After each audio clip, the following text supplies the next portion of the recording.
Hi everyone, this is Arohi and in this video I'll show you the practical implementation of single shot detector algorithm. So in my previous video I have explained the logic which SSD follows. So if you are new to SSD then please check that video first and then start with this video. So link is given in description section. Alright. So let's begin with the practical implementation of single shot detector. So see guys, as I've already explained in my previous video that we are using VGG16. This VGG16 network we are using over here at initial stage because what we want is we want to extract feature maps from VGG network, right? So once you get the extracted feature maps, then we have these 6 convolutional layers, right? So these 6 convolutional layers are prediction layers. So these prediction layers are very important component of SST, right? And then now let's talk about training of SSD. How to train SSD network? See, if you want to train SSD network, then single shot detector takes input image with ground truth boxes for each object as shown in this image. See, input to VGG is normal image, this image, right? But when you want to give input to SSD, then SSD will accept the input in the form of this image. You can see over here we have two objects. One is laptop and other is this phone. So these two objects are surrounded by one ground truth boxes. So this is the way SSD accepts the input.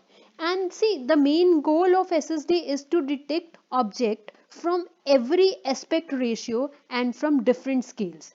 Right? This is very important thing. See, what I'm talking here is different aspect ratio and different scales. That simply means just look into this picture. In this picture, we are having four objects. One is laptop, other one is mobile, and one object is pen, and the another object is this cup. So you can see over here every object is of different aspect ratio and the scale. Over here aspect ratio is 4 is to 3, and for mobile aspect ratio is 16 is to 9, and for this aspect ratio is this, and for this object ratio is this, and even the scale is different. And what we want is what this SSD does. SSD will detect object from different scales and different aspect ratios, right? So now let me show you the practical implementation. So the very first thing is the dataset which I'm using for today's classes. This is Pascal Walk 2007 dataset, and even the link is given in description section. You can download that dataset from there and you can then practically implement this whole algorithm which I'll show you today. All right. So now the next thing is, see, over here these are the required modules. We have imported it from TensorFlow or Keras, right? Before this, these are the modules which we have created ourselves. This is the code. These are the different files which we have used. Don't worry guys, I'll explain you each and everything in every file. So don't get scared at this particular point of time, right? So I'm just showing you right now. These are the few modules which we have created ourselves. These are sort of helper function which will help us while executing our model code. All right. So if you'll see over here, SSD underscore 300. So basically I have created one file. We have a folder with the name of models, and in that folder we have one Python file, and in that file we have one function with the name of SSD underscore 300. This function is containing the code of SSD underscore the single shot detector, right? The whole algorithm I have written in this function. I'll explain you that. But before going to that function, first of all, the very first thing for every algorithm is data preparation, right? So we need to prepare the data first, which we will be giving to our SSD model, and our model will get trained on it, and finally it will perform the object detection. So by this data preparation, I simply means, as I've just explained you, SSD get it accepts input in the form of this way. Means we need to prepare our images with the ground truth boxes. So now first of all I'm showing you how to create these ground truth boxes with the help of code. So then after plotting these ground truth boxes, then we'll come to the model part, right? How to write a code for model, right? So let's back to our code. So these are the important modules which we need. Now I'm showing you the main model configuration parameters. What all parameters we need. So the very first thing is image height. Image height simply means height of the image, right? The model input image basically. And img underscore width simply means the width of the model input image. And then we have channel. Channel 3 simply means colored image, RGB image. And then we have mean color, and over here we have three mean colors. So one mean is for R, red color, one mean is for G, green, and one mean value is for this blue color, RGB color, right? So basically this is the per channel mean of the images. And why we are using these specific numbers only? Because these numbers are defined in the original paper of SST and we are using it directly. Alright. And then we have swap channel. Swap channel, and over here you can see I've written 2 and then 1 and then 0. And basically what is happening over here, see this SST, what it does is SST accepts BGR images instead of RGB. R is, instead of this RGB, this accepts BGR image. So BGR 2 is for B, 1 is for G, and 0 is for R. Alright. And n classes is equal to 20. So as I've told you, like we are using Pascal walk dataset, and that dataset have 20 classes. So that's why I've written 20 over here. And then we have scales. So these are the different scales. If you remember from the above image, what I've just explained you, that every object in the image will have different scale and aspect ratio, right? So we are defining different scale values over here, right? So why we are defining different scale values? Because we want to capture every kind of object. And then this is aspect ratio. So see, we are having different aspects ratio over here. And guys, remember over here, these are again the values in this scales, and the values which I'm giving over here, these all values are defined in original paper of SST, and I have just copied these values from there only. So even the sequence over here, the sequence of these aspects ratio, this also matters, right? So now the question is, why this different size, different aspect ratio, and why different scale? So as I've just told you in my previous video also, that single shot detector tile 8732 boxes of different size and aspect ratio for each object, right? Means for every object, single shot detector will put 8732 default boxes of different sizes and aspect ratio in order to in order to cover a proper location, every location. This process will help us the this proper, see basically as I'm telling you, what I'm telling you is SSD will tile 8732 boxes, right? So these 6 convolutional layers, I have explained you in the today's session, only in the beginning of today's session, that these 6 layers are acting as a predictor layers. These 6 layers will tile 8732 default boxes for every single object, right? And what will happen with that?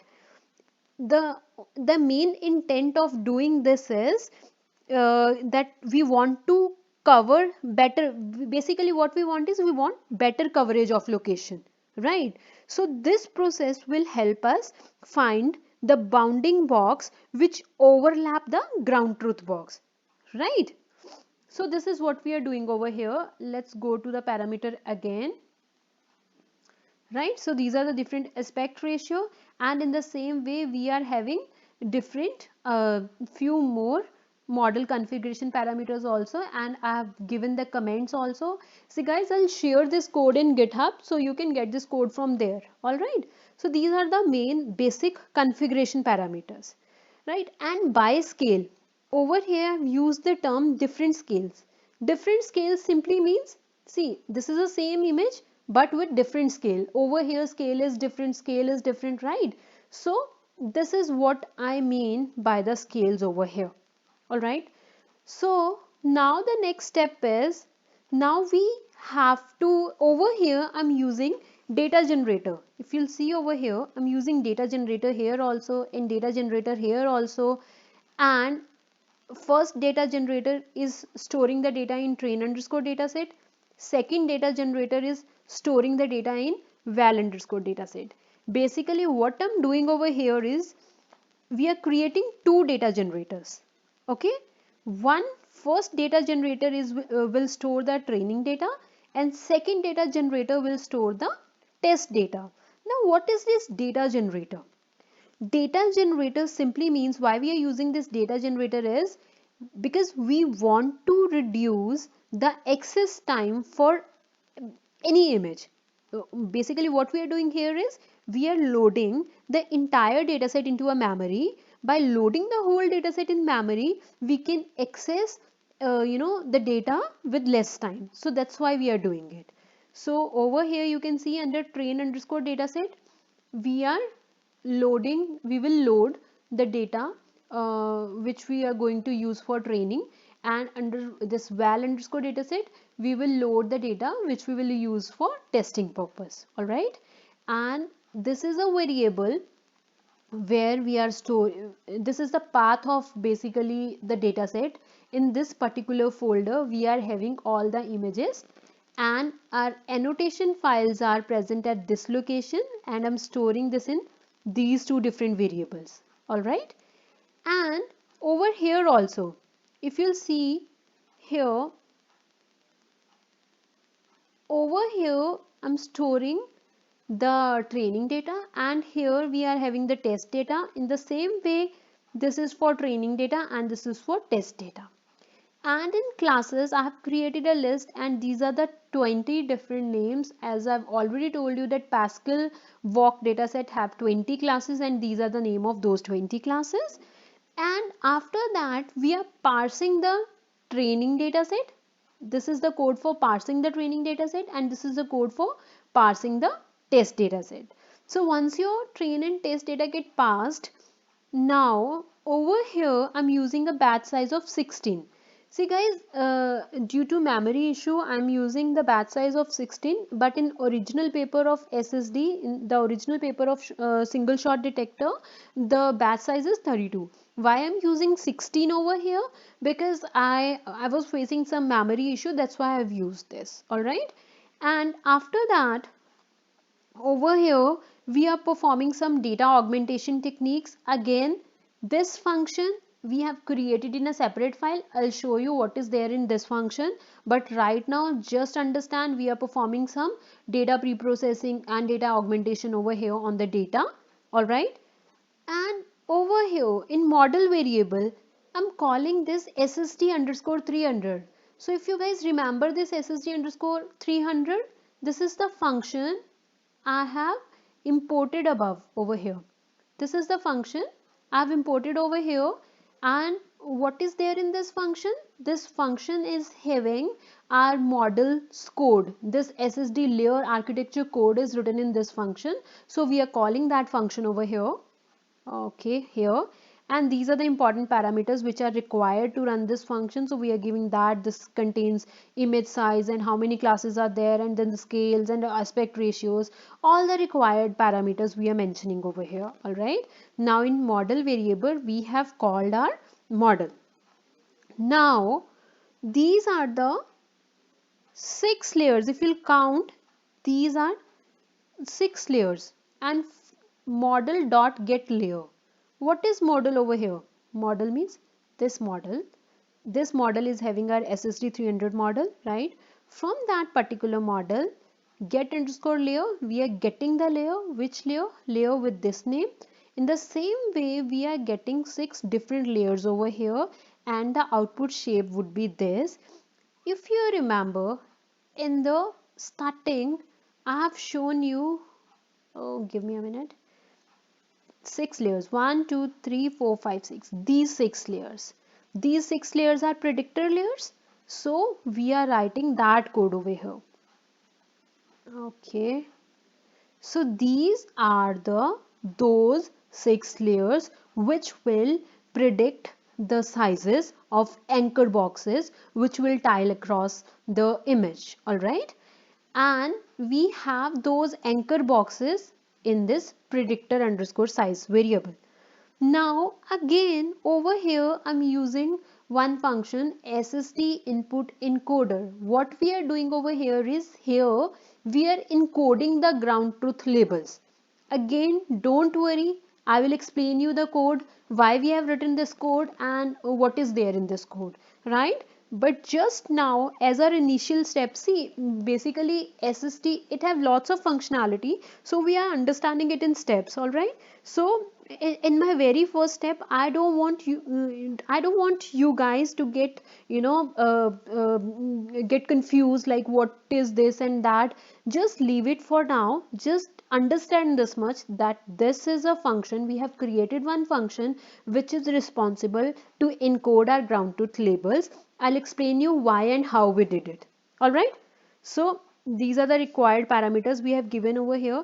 The important thing to note over here is this, that minimum intersection over union value is 0.5, means if the overlapping of default box and ground truth box is 50%, then then we'll take it, otherwise we'll leave it.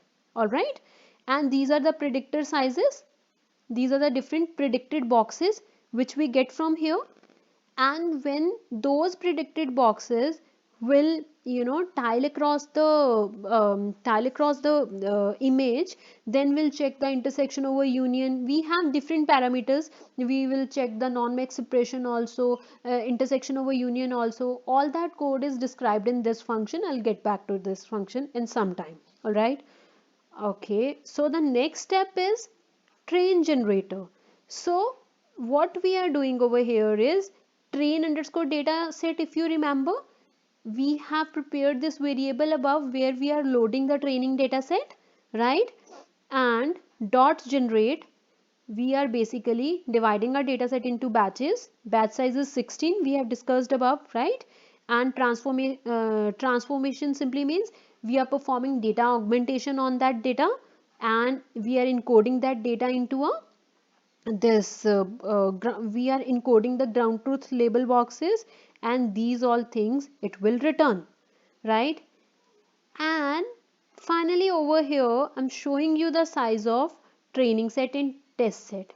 We have these many images in training set and these many images in test set. All right, so now the task is, we will pick one image and I'll show you the ground truth box, on it. All right, so batch images, batch file, batch inverse, these are the 5 variables.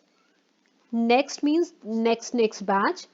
And train generator, what is there in train generator? This is train generator which we have just used above. All right, and over here I'm printing the batch files, this variable. So this is showing us the name of the image. So image is this, and with this batch original label, from where I'm getting this, from here, batch original label. So this will show me the ground truth boxes. So how many list it is showing me? 3, right? So that means the image, this particular image have 3 ground truth boxes. That simply means this image have 3 objects. That's why we are having 3 ground truth boxes, right? So now let's see this image, and on that image let's plot these 3 ground truth boxes, right? So this first, second, third and fourth, this is the coordinates of bounding box and this is the class of bounding box. All right, in the same way these 4 are the coordinate of bounding box, and for third bounding box these are the coordinates. Now I'm using matplotlib, right? Using matplotlib function, I'm plotting the ground truth boxes. You can see over here. How many objects are there in this image? One person is here, one person is here, and one bird is here. So we are having 3 ground truth boxes. So that's why we got 3 ground truth boxes over here. And what is the code I have written for it? Classes, if you remember, these are the 20 classes we have. We are importing the matplotlib, and what we are doing is batch original label. Remember, we have created batch original label over here. So we are using loop on it, and xmin, ymin, xmax, ymax is getting data from there, and then this is what we are plotting. Plt.rectangle will plot the rectangles, and then color is green, we have mentioned over here. Line width, you can change this line width, okay? And then we are showing data on it. The data, the text color is white, so we have given over here. All right, so guys, this is how you can create ground truth boxes. So in this video I've just explained you how to prepare data for SSD. We have created the data, we have plotted the ground truth boxes on it. Now in my next video I'll show you how to use SSD, how to write a code for SSD model. Right, so guys, if you like the video, please subscribe to my channel, and thank you for watching.